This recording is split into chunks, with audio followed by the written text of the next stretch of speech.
Bonjour, je vais place Saint-Sulpice s'il vous plaît.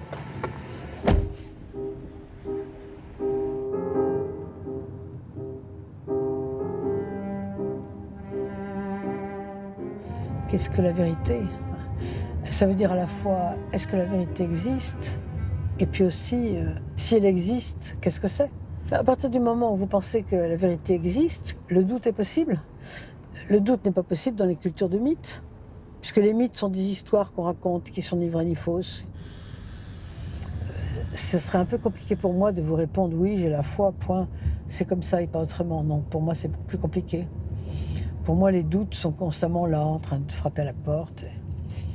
Je sais très bien qu'on est environné de mystères et que jamais on ne pourra bien sûr répondre à toutes les questions. Je pense qu'il faut accepter le mystère tel quel. Et dans ce mystère, il y a aussi le fait que la foi est quelque chose de fugitif. Il ne faut pas s'imaginer qu'on va comme ça tout comprendre. Enfin, c'est difficile de se séparer de soi-même en disant je vais maintenant faire de la recherche, je pose sur la table ma foi, je la mets dans un placard, c'est assez difficile.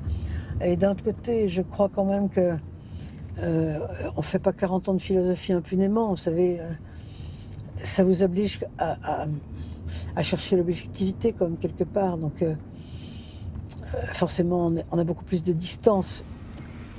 Il se passe plein de choses dans l'esprit quand on avance comme ça.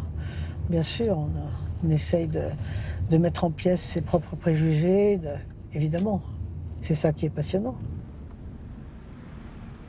Le moteur intellectuel, c'est la curiosité, la soif de comprendre les choses. De comprendre les choses, de comprendre les gens, de comprendre les courants de pensée.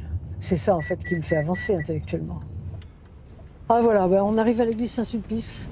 Chaque fois que mes petits-enfants viennent à Paris, puisqu'aucun d'entre eux n'habite Paris, je les emmène voir le tableau de la Croix, que j'aime énormément. Ben, merci beaucoup. Bon dimanche et au revoir.